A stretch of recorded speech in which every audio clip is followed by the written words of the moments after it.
오늘 우리에게 주신 하나님의 말씀을 함께 읽도록 하겠습니다.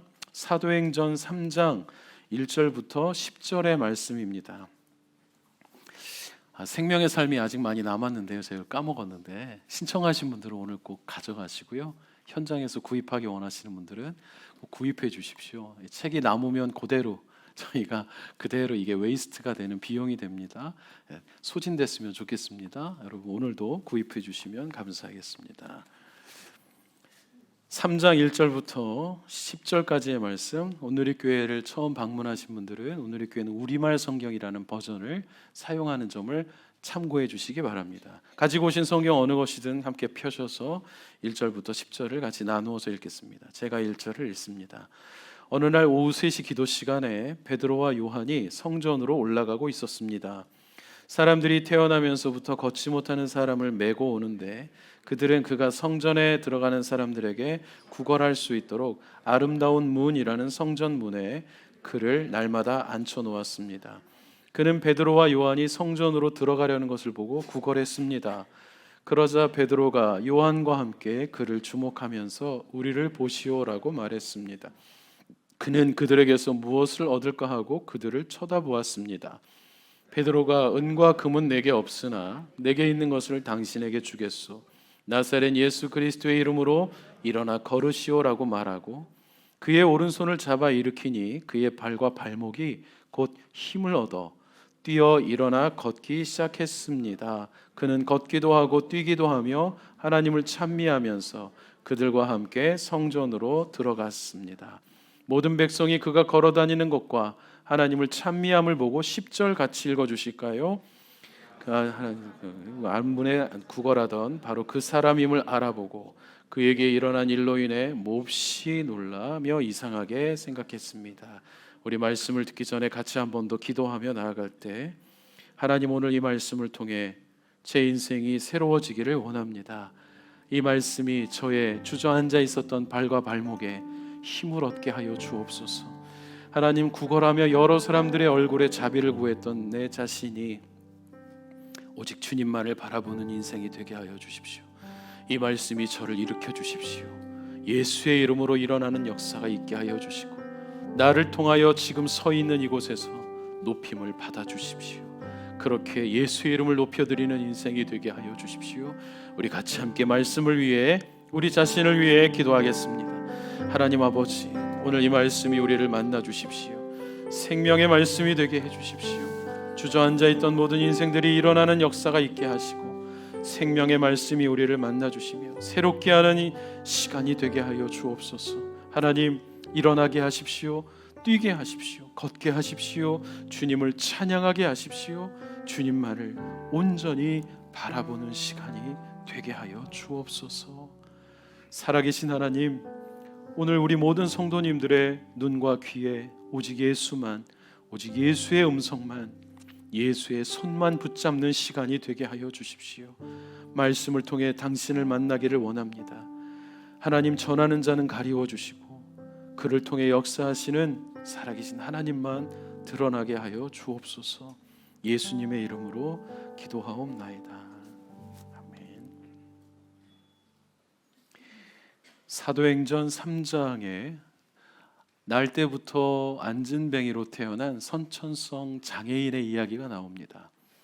오늘 본문은 묘하게도 지난 토요일, 금요일, 목요일 우리가 함께 마가복음 생명의 삶을 묵상하며 만났던 무화과 나무 저주 사건과 성전 정화 사건과 연결되어 있는 것 같습니다. 지난 3일 동안 묵상했던 마가복음 본문이 소위 샌드위치 구조라는 구조를 갖고 있습니다. 무화과 저주하더니 성전에 들어가서 장사치들을 내쫓으시고 무화과가 말라 비틀어진 사건을 기록하고 있는 샌드위치 구조. 사실 샌드위치는 속에 뭐가 들었느냐에 따라 가격이 달라지듯이 이러한 성경의 기법도 무엇을 말씀하시고자 하는가, 그 내용을 따라가는 게 중요합니다. 다 묵상하셨겠지만 다시 한번 리뷰를 하자면, 예수님께서 감람산에서 내려와 베다니와 벳바게를 지나 예루살렘으로 들어가셨다고 했어요. 베다니, 벳, 타나라는 아람어를 쓰는 동네이죠. 벳바게, 파게라는 이름의 동네입니다. 이 두 가지 이름이 다 무화과를 뜻합니다. 무화과가 봄철에 열매를 먼저 냈습니다. 파랗게 생긴, 아직은 좀 맛은 없어 보이는데 그래도 먹어도 돼 하는 게 파게였습니다. 우리나라로 치면 정말 잘 익은 홍시 전의 단감 같은 개념이라고 할까요? 그런데 이 파게가 시간이 지나 여름철이 되면 당분을 듬뿍 흡수하고, 나무의 이름은 꽃이 없는 나무, 그러나 열매를 까면 그 안에 꽃과 같이 아름다움이 가득한 신비한 열매 무화과가 됩니다. 그러니 베다니 벳바게는 무화과 동네였습니다. 테나라고 합니다. 잘 익은 열매를, 설 익은 단감을, 파게, 잘 익은 단감을, 홍시를 테나라고 했어요. 이것이 벳바게가 되고 베테나, 베다니가 되죠. 그런데 베다니 하면 또 유명한 사람이 생각이 납니다.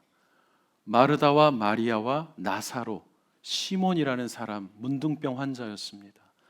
과일의 동네, 푸르른 열매의 마을이라고 해놓고 병든 사람들이 몰려 사는 나환자촌이었던 거예요.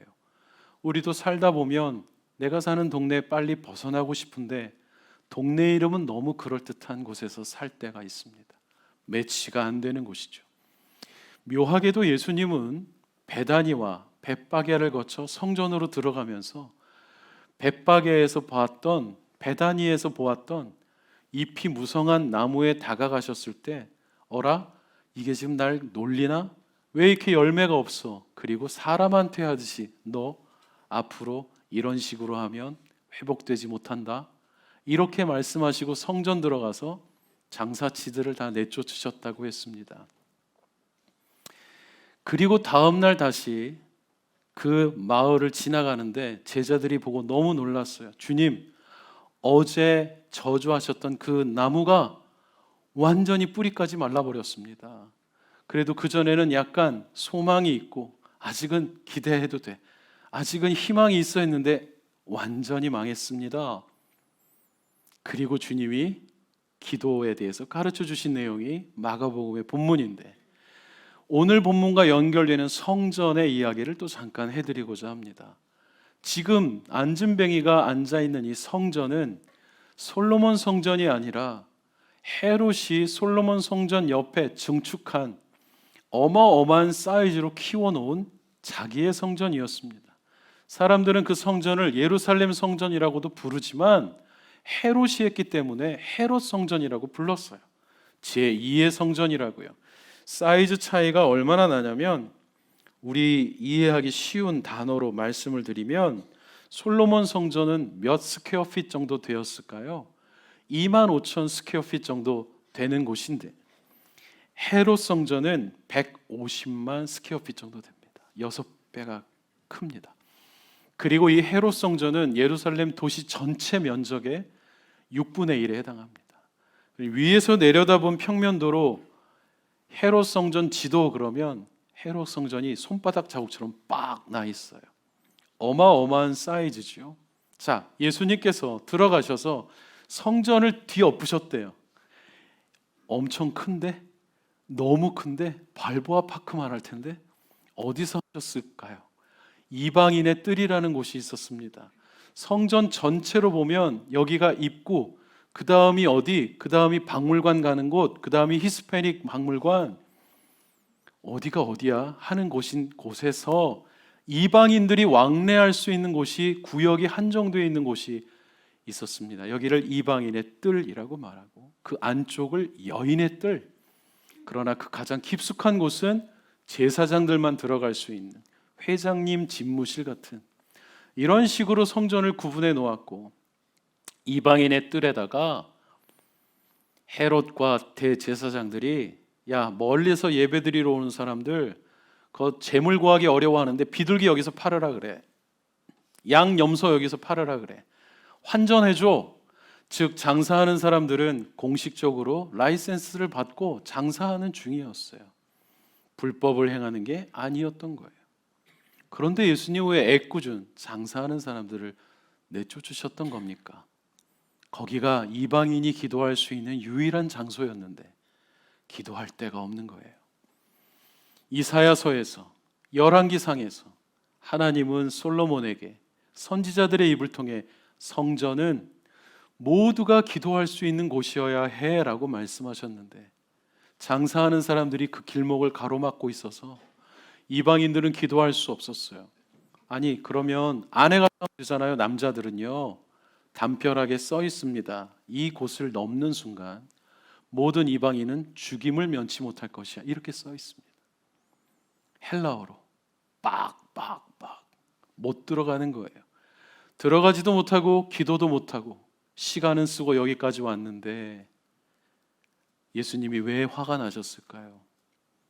예배하는 곳을 너희들의 기득권을 유지하기 위한 그런 곳으로 바꾸어 놓은 것에 대해, 성전의 기능이 역기능이 된 것에 대해 거기를 비우시고자 했어요. 예수님의 채찍은 한 번 휘두르니까 헤롯 성전이 불 이렇게 된 게 아니었던 겁니다. 저기 왜 저래? 저 누구야? 베드로와 키가 비슷한 예수님, 그저 인간 중에 한 명이셨던 이 예수님, 신적 능력으로 장풍을 보내거나 이러지 않고 그냥 거기서 인간이 할 수 있는 일을 하셨던 거예요.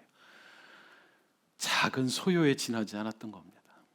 그런데 이게 대제사장들에게까지 이야기가 전해졌고 예수님 돌아가시고 난 뒤 한참이 지난 오늘 여기는 아무 일도 없다는 듯이 여전히 일상이 돌아갑니다. 그리고 나면서부터 안진뱅이로 태어난 집안의 수치, 가문의 저주, 동네 사람 창피한, 이름도 짓고 싶지 않은 한 인물이 이 성전 앞으로 갑니다. 나면서부터 안진병이었기 때문에 혼자 힘으로는 갈 수 없었고 그 시대에는 태어나면서 장애를 갖고 태어난 사람들은 커뮤니티 안에서 직업을 구할 수가 없었습니다. 그들이 할 수 있는 일, 구걸하는 것이죠. 도와주십시오. 김million 달러 하는 거예요. 사람들은 이 사람을 그래도 도와줍니다. 어디까지 데려가 주나요? 가장 아름다운 문 앞에다 갖다 놓습니다. 그게 뷰티풀 게이트. 오늘 본문의 2절 말씀을 같이 보십시오. 사람들이 그를 아름다운 문이라는 성전 문 앞에 앉혀 놓았대요. 거기 이름이 뷰티풀 게이트예요. 아름다운 문. 그러나 그 앞에 아름답지 못한 사람이 앉아 있습니다. 아름답지 않습니다. 왜 거기에 갖다 놓았을까요? 거기가 사람이 제일 많이 왕래하는 곳이니까 벌이가 괜찮은 거예요. 그나마 지하철 구걸을 하려면 여러분 9호선에서 하시겠어요? 4호선에서 하시겠어요? 명동 충무로 같은 데서 해야 소위 벌이가 좀 생기죠. 저 구파발역 같은 데서 하루 종일 막대기 짚으면서 다녀봤자, 찬송가 틀고 다녀봤자 얼마나 벌겠어요. 이런 계산에 의한. 그러니 그 주변 사람들은 그나마 좋은 마음이 있었던 것 같아요. 그게 우리의 마음이죠. 내가 여기까지는 해줄 수 있을 것 같아. 도와줄 수는 있을 것 같아. 여기서부터는 네가 알아서 해야 돼. 이 사람의 이야기를 하기 전에 성경은 베드로와 요한이 9시, 사실은 오후 3시, 유대인의 성경은 플러스 6을 해야 되는데 우리말 성경은 그걸 다 계산을 해서 알기 쉽게 오후 3시라고 했습니다. 어느 날 오후 3시 기도 시간에 1절에 보니까 베드로와 요한이 성전을 향해 올라가고 있었대요. 어제 본문 말씀에 마가복음 본문에 이 산더러 바다에 빠지라고 하면 빠질 것이다 했을 때 여러분은 그러지 않았나요? 저는 지나가다가 산이 보이면 혹시 하면 안 되겠지 이러고 지나갔던 적이 있었어요.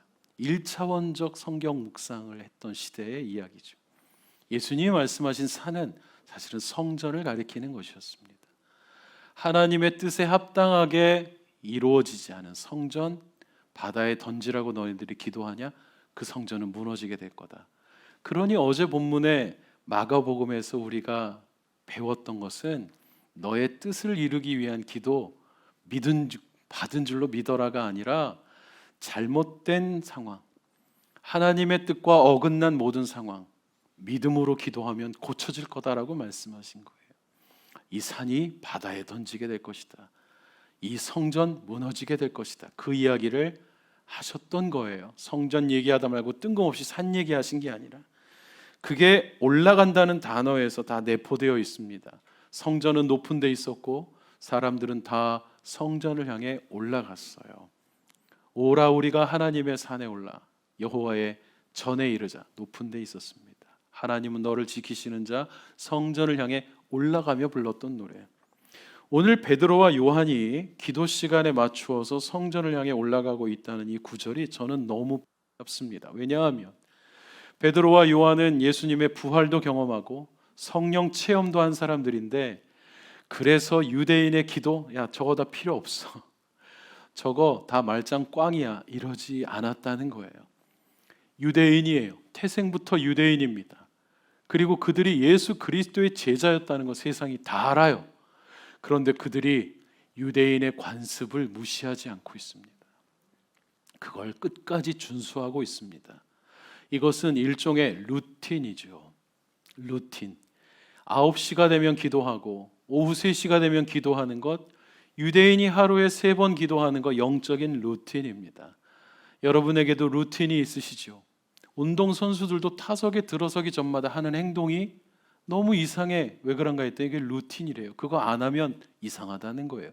미신이라고 치부하기에는 너무 좀 그렇고, 그게 있어요.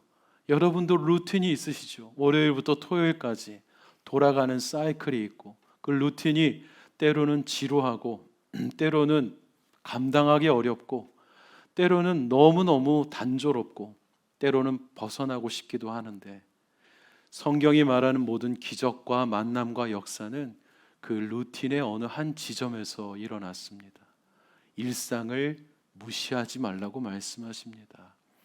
일상을 지켜내는 사람들이 위대하다고 말씀하고 있는 중이에요. 베드로와 요한이 일상의 루틴에 따라 3시에 기도하러 올라가던 어느 날, 자기의 루틴에 따라 사람들이 가장 많이 모이는 시간에 구걸하러 왔던 어느 사람을 만나게 됩니다. 그게 루틴입니다. 여러분, 주일날 예배 참석하시는 것도 하나님을 만나기 위해서 오시는 게 분명하면서도 루틴을 지키는 중이시죠. 그러고 있는 중인 거잖아요. 지난주에도 아무 일이 없었고 이번 주에도 아무 일이 없었지만 다음 주에는 어떤 일이 있을지 모르는 것, 이것이 루틴이 주는 위대함입니다. 견디십시오. 지켜내십시오. 그리고 살아내십시오. 그 어느 날 어느 순간 하나님이 역사하실지 모릅니다. 그건 우리가 알 수 없고 조작할 수도 없습니다. 베드로와 요한이 성전으로 들어가라는 것을 보고 구걸했대요. 3절 말씀에 보니까 이 사람은 그냥 자기의 루틴대로 최선을 다한 거예요. 아름다운 문 앞에서 예배드리러 가는 사람들이 오는 시간에 구걸을 하면 예배드리러 가는 사람들 마음에 이 거지를 보고도 그냥 들어가는 게 좀 그렇잖아요. 하나님 만나기 전이니까 뭐라도 하나 하는 거예요. 이걸 서로 노린 거죠.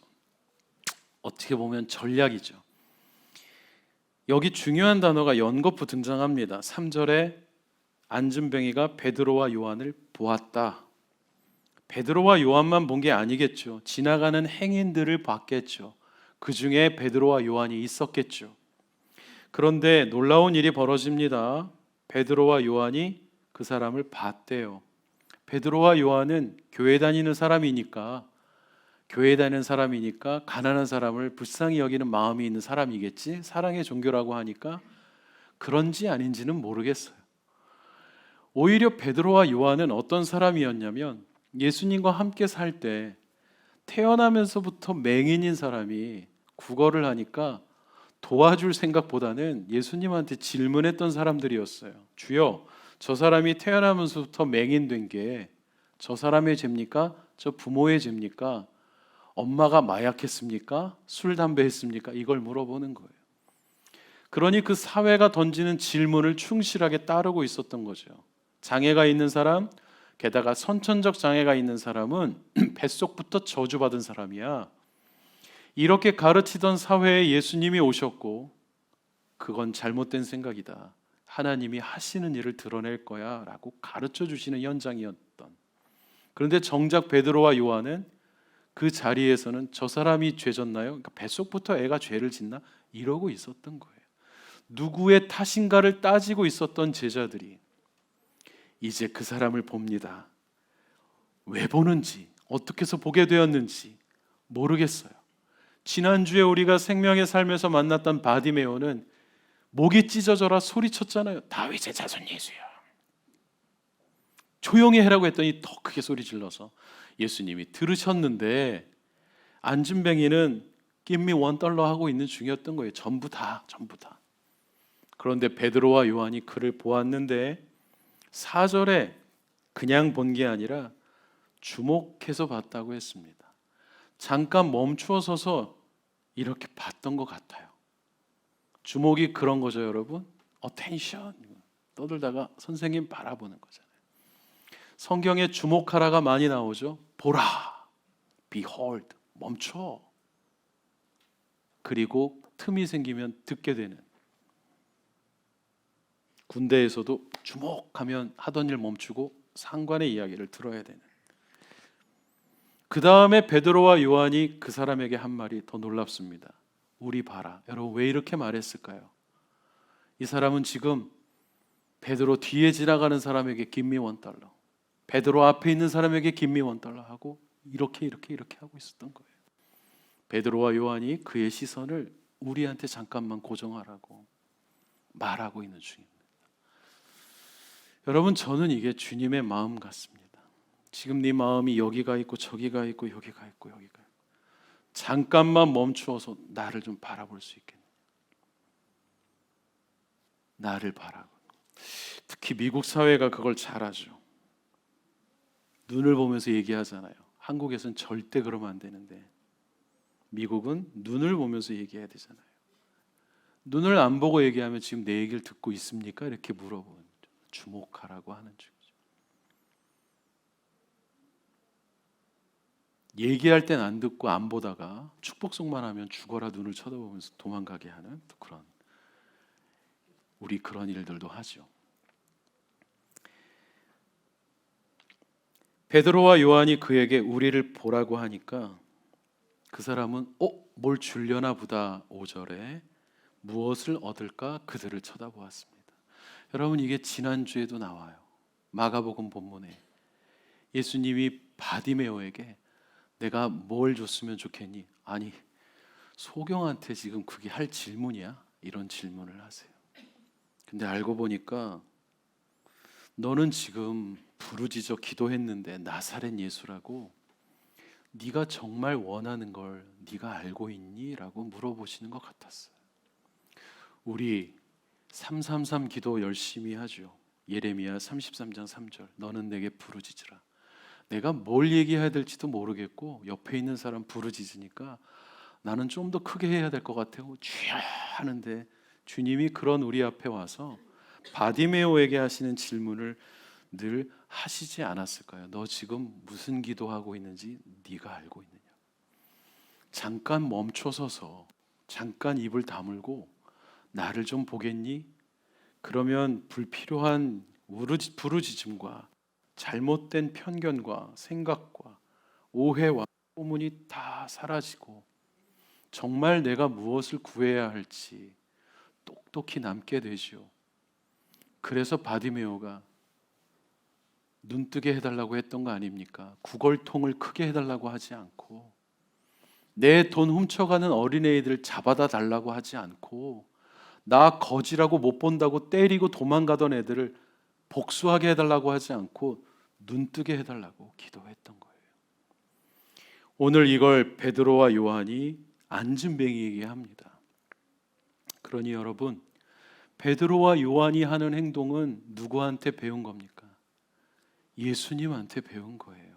3년 동안 같이 다니면서 그때는 짜증냈어요. 왜 빨리 안 가고 민기적거리시나? 아니 왜 좀 지나가지 꼭 더러운 사람을 만나나? 바디메어 같은 사람. 게다가 그냥 눈뜨게 해주면 좋은데 실로암에 가서 씻으라고 했던 또 다른 소경에게는 완전히 진흙 이겨가지고 어우 왜 저러시나? 너무나도 뚜렷하게 기억하게 하는 방법 쓰시면서 말 못하는 혀눌린 하던 벙어리 같은 사람은 귀에 손을 놓고 혀 잡고 흉내도 못 내겠어요. 왜 저렇게 하시나? 다 불편했던 것들이었어요. 그가 원하던 예수가 아니었기 때문에. 그런데 그걸 다 배운 게 지금 활용되고 있는 중입니다. 베드로가 자기를 똑바로 쳐다보고 뭘 주려나 하고 있는 거지에게 이렇게 말합니다. 6절 말씀 너무 중요해서요. 여러분 성경의 형광펜으로 500번을 긋는다는 심정으로 따옴표 안을 같이 한번 읽어보겠습니다. 은과 금은 내게 없으나 내게 있는 것을 당신에게 주겠소. 나사렛 예수 그리스도의 이름으로 일어나 걸으시오. 은과 금 나 없어도 내게 있는 건 내게 주니 나사렛 예수 이름으로 일어나 걸으라. 어릴 때 다녔던 교회 금요 철야 때 이 노래를 너무 많이 했던 거예요. 그러면 권사님들 막 일어나서 나 아직 안 죽었어 하면서 막. 그게 너무 부담스러웠던 이 복음성가 오늘 본문에서 나왔습니다. 왜 금보다 은이 먼저 나왔을까요? 은이 더 가치 있던 시대, 장발장이 훔쳐간 것도 금초대가 아니라 은초대. 그러니 이 안진뱅이는 베드로와 요한에게 은전 하나만 달라고 했는지 모르겠어요. 은전 없으면 금전이라도 달라고. 베드로와 요한이 뭐라고 말했어요? 없어.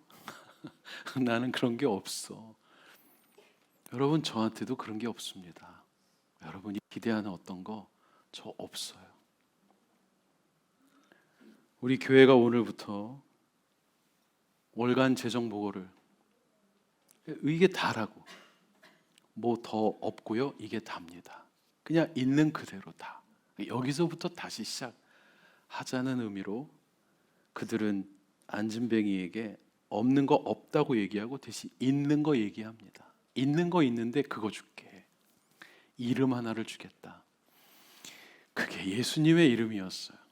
여러분 여기 베드로가 고백한 이 단어 안에 생명의 충만함이 다 들어 있습니다. 예수 그리스도.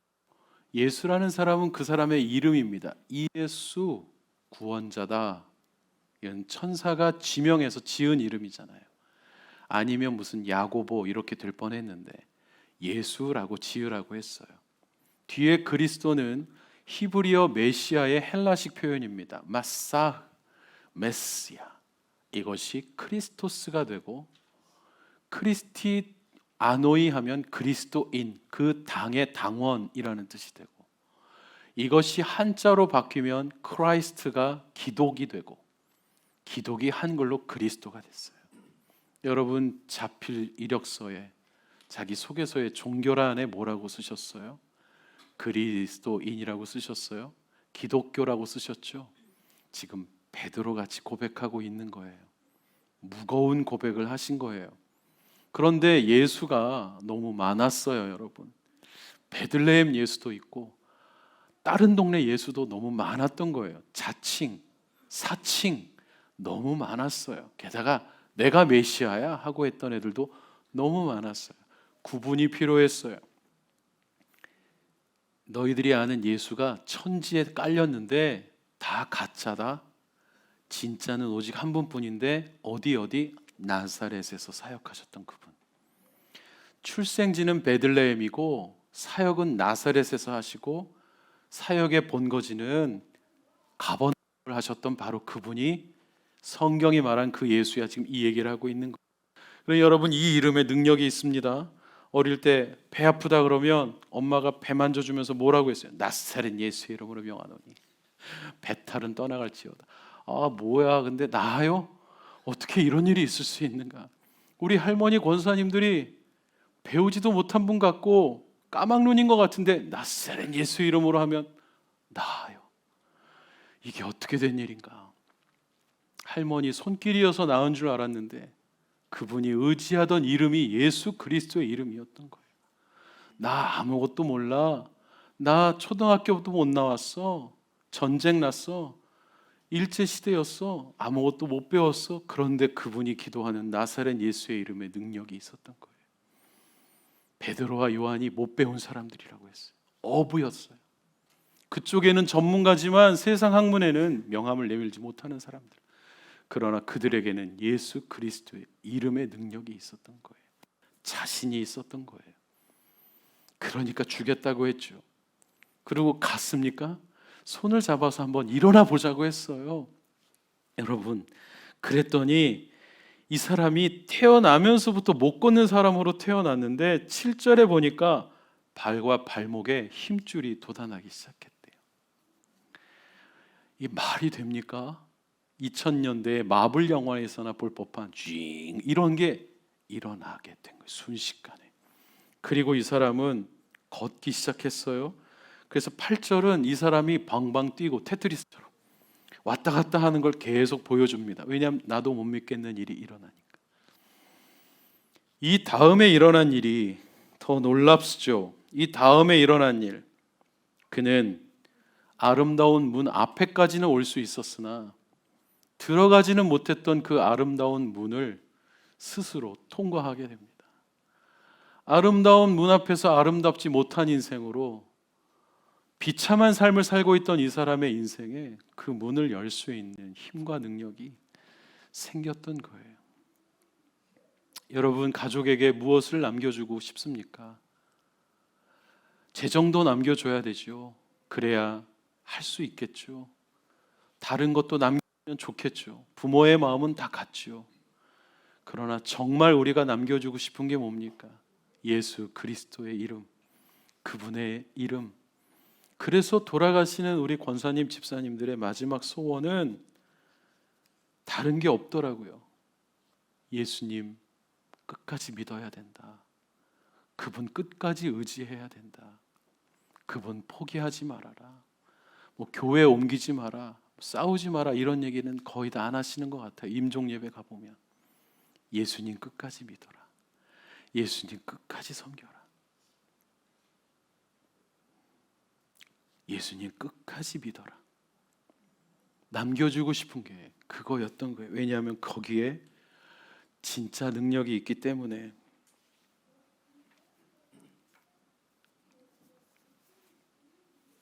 성도 여러분, 말씀을 정리할게요.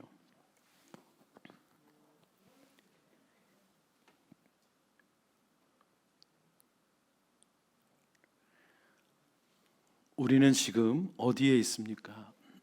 우리는 어느 문 앞에 서 있습니까? 때로는 우리가 아름다운 문을 향해 나아가고 싶기도 하고 우리가 목표한 그 문을 열고 싶기도 합니다. 그런데 우리는 도달하지 못하는 경우가 있죠. 어떻게 할 수 있을까요? 우리에게 무엇이 필요할까요? 정말 우리가 들어가고 싶은 문은 어떤 문인가요? 우리는 성공의 문을 향해 늘 도전합니다. 여러분, 응원합니다. 반드시 그 문을 성취하십시오. 반드시 그 지점을 쟁취하십시오. 도와드리고 싶어요. 기도로. 그러나 정말 아름다운 문은 여러분의 삶에 어디에 있습니까? 서로 부부에게 아름다운 문이 있습니까? 그걸 열고 싶습니까? 혹은 자녀에게 아름다운 문이 있습니까? 그걸 열어주고 싶습니까? 우리 여기 계신 많은 부모님들은 사실 여러분보다는 자녀 때문에 이 문을 열고 들어오신 분들도 많으시죠. 자녀가 아름다운 문을 열게 해주고 싶어서. 그러나 그게 정말 내 뜻대로 되나요? 아무리 순이 돕고 아무리 목회자가 도와도 아무리 같은 대학 청년부가 서로를 도와도 내 스스로 들어갈 수 있는 문은 없습니다. 여길 넘어오는 순간 너희들은 죽을 것이다 라고 경고하는 문들이 너무 많습니다. 지금 내 이 상태로는 들어갈 수가 없습니다. 내가 내 발로 걸어갈 수가 없습니다. 우리에게 무엇이 필요한가요? 우리의 가정에 닫혀있는 문, 배우자에게 닫혀있는 문, 내 스스로에게 내가 닫아놓고 있는 문. 하나님, 그 문이 아름다운 문인 것 같은데 들어갈 수가 없습니다. 제 힘으로는 안 됩니다. 예수 그리스도의 이름의 능력이 필요합니다. 우리에게 없어요. 자녀에게도 이야기해 주실 수 있지 않을까요? 엄마 아빠는 그게 없어. 우리에겐 그게 없다. 그러나 우리에게는 그게 있지 않니? 예수님의 능력이 있지 않니? 예수 전도단 선배님 중에 정말 파워풀한 능력을 가진 분이 계셨어요. 그분이 전도 여행을 가면 사람들이 기도해 달라고 밀려오는 거예요. 어느 날 이분이 저한테 기도받지 말라고, 여러분 안에 이미 예수님이 계시다, 그분에게 당신이 직접 기도하라고 해서 다 돌려보내기 시작했대요. 너무 반가워서 저도 모르게 박수를 쳤어요. 이분이 자신의 왕국을 세우지 않고 있구나, 이분이 자신의 능력을 나타내고 있지 않구나. 근데 그분 기도하면 사람이 낫거든요. 우즈베키스탄, 키르기스탄, 아제르바이잔 같은 데서는 선교사님들이 기도하면 눈이 떠지거든요. 그러니 사람들이 때로 밀려오잖아요. 그런데 어느 날부터 그분이 돌려보내기 시작했다는 거예요. 당신 안에 예수님이 계시다, 그분에게 직접 기도하라고, 스스로 일어나 걸으라고 말하고 싶었던 거예요. 예수 이름의 능력이 있기 때문에. 우리 교회가 올 한 해 문을 열고 나아가고 싶은 수많은 문들이 기다리고 있습니다. 라이베리아 선교회 문, 3월에 있을 세미나와 봄 부흥회의 문들, 수많은 문들이 아름답게 우리를 기다리고 있는데, 주님은 오늘 우리에게 너희들이 그 문을 직접 열고 들어가기를 원하신다고 믿습니다. 또한 성도 여러분의 삶 안에 직접 일어나 네가 가서 그 문을 열으라고 말씀하시고 싶은 수많은 문들이 기다리고 있을 겁니다. 하나님, 저에게는 이 문이 두려움의 문인 것 같지만 제가 문을 여는 순간 아름다움의 문이 되게 하여 주옵소서. 그 안에서 제가 직접 뛰고 직접 걷고 직접 노래하고 찬양하며 하나님께 영광을 올려드리는, 하나님, 그러한 인생이 저의 삶이 되게 하여 주옵소서.